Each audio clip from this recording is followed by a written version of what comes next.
Hi, Christian Donald from Eurogamer here, and today I'm going to be playing through some of Nuclear Throne, which is the new game from Vlambeer. Vlambeer being the Dutch sort of masters of seemingly scrappy but actually super precise arcadey indie games.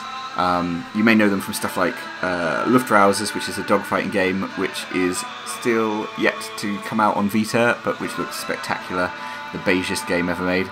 And also Super Crate Box, which is probably, I think, like the greatest arcade indie game ever made. It's just all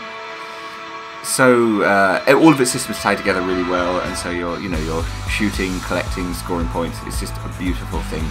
Nuclear Throne is their latest. It's in Steam Early Access at the moment, and it is a roguelike, as is pretty much everything that is ever released anymore. You choose between a series of characters here, which are all beautifully designed, I imagine by Paul Veer, who is the artist Vlambeer works with, and they each have different perks. So for example, let's have a look. Fish guy gets more ammo, and he has a dodge roll, which is great. Dodge roll on the right click, but which can get you out of trouble, but can equally get you into it. Eyes. Mind control is interesting. I think it pulls enemies towards you, but it's not very well explained. But that's quite useful for kind of closing distance and kind of controlling large swarms of people when they come at you. Crystal is super useful. He has more health points, and he has this crystal shield, which when you press the right mouse button, he turns into a large lump of the kind of crystal a new age person might put in the bathroom, and he is immune to bullets during that point, which makes you realise why new age people might want them in the bathroom. I'm going to play steroids for this go, because he seems to be quite overpowered, though I won't make him look overpowered because I'll be playing so badly. He has dual wielding, which means you can hammer both mouse buttons and he fires an awful lot of bullets, and it's great. Caveats are, I have 2 cats and a young baby in the house, so you might hear some sound bleeding. Also I have a mouth ulcer, so I'm speaking strangely. Also, last caveat, I am pretty shit at Nuclear Throne, so don't expect to get too far.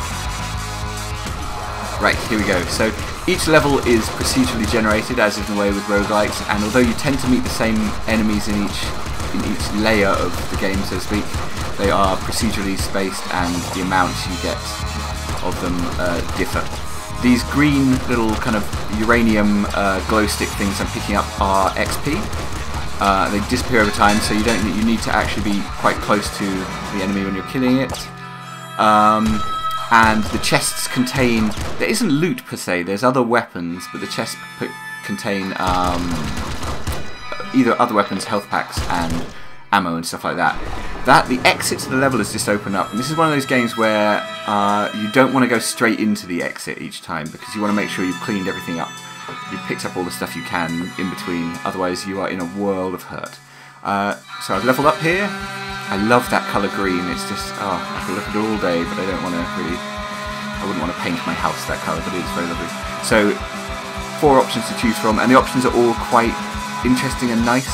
So accuracy, upgrade special ability, no damage from explosives, shells bound further. I'm going to upgrade my special ability, which in this case is, dual wielding. So look at that, I can just chew through people by pressing health pack there. That was handy. Oh, I'm almost dying, by the way, which is pretty much par for the course at this point in the game. Everything in a Vlambeer game is always so chunky and so sort of grabbable. They make the most kind of tactile games, and I don't know if you can hear the audio, but the guns in this game, just the way they shape the screen, and the instant kind of bang you get from them, they just know how to make weaponry. Oh, what was I doing? I walked right into that guy. Those scorpion guys are the most responsible for most of my deaths. I would say they are the disc gun of Nuclear Throne. There's a little sound bug at the moment where if you reload, sometimes the audio doesn't come back in. But it means you can hear the music doesn't come back in, but it means you can hear the game audio a little better. So, as in a lot of Vlambeer games, you're constantly making decisions about which weapon to use. Whoa! And it also, terrain is deformable, as in they also made a game, Ultimate SWAT, which had lots of deformable terrain. Always fun. But those explosions can kill you and do real damage as well. I'm going to die if I keep using this. I mean, let's face it, I'm going to die anyway, but so let's switch back to revolver. Ooh!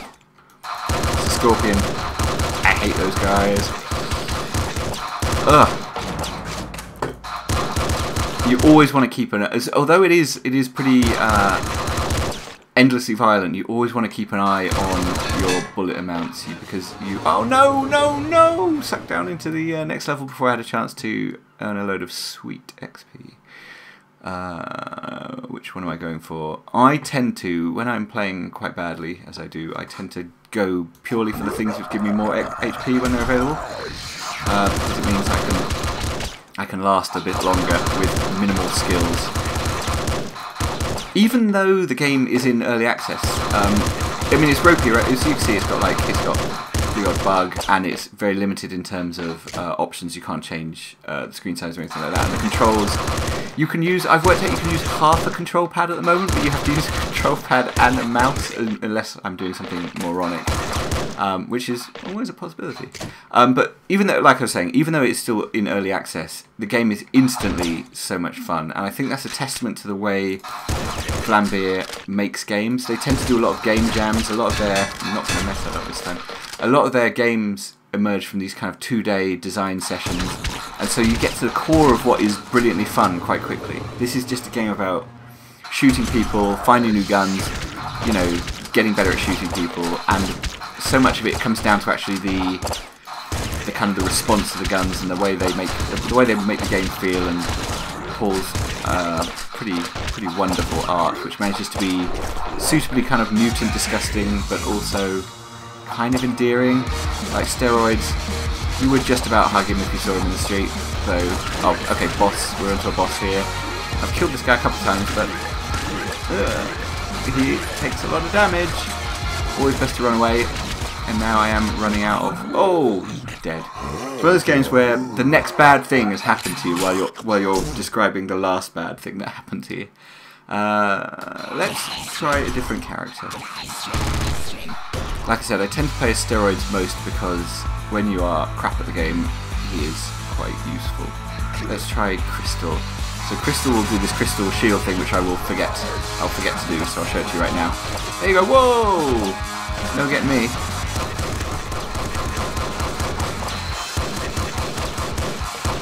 Come on. It's amazing how much fun it is just sort of moving around. Their procedural generation is really, I imagine, really tricky stuff, because sometimes it either gives you something which is so clearly procedurally generated that it just feels like a load of rubbish spat out by a computer, or it gives you something which doesn't feel different enough each time, whereas they really focus on the sort of difference between relatively open spaces and kind of warrenous areas, and they've got a nice little bit of cover forest there. It's a game where the procedural stuff clearly knows the kind of experiences it's trying to create, and is pretty good at creating them, even this early on in the game. I assume... Oh, Nuclear Throne incidentally used to be called Wasteland Kings, but it's been renamed after a fairly amicable dispute, if you can have an amicable dispute, with the people making Wasteland. And though, oddly enough, I did used to get confused with Mercenary Kings as well, which I think is the game by the Scott Pilgrim game designers. Whoa! Oh dear, what is going on? Occasionally you remember you can do that, so you just do lots of it. Oh, no. Oh, what a ridiculous... I'm glad no one's watching this, because that was terrible. Let's go try a different character maybe? Assume you're getting the point by now. Some Let's Plays are so good that they kind of take you through, right to the end of the game. Whereas this is going to be, you're going to be seeing the opening, you're going to be seeing a lot of opening levels in my Let's Plays. Opening levels played over and over again. Robot guy here. Oh, grubs. Speaking of which, if you happen to live in Brighton, I do recommend Grubs, the burger joint. You will be served by a man with a terrible hangover, always a different man, but gosh, beautiful stuff. They just opened Meat Liquor down the road, and I do still prefer Grubs, even though it's... Anyway, that's going off topic. So, like, everything...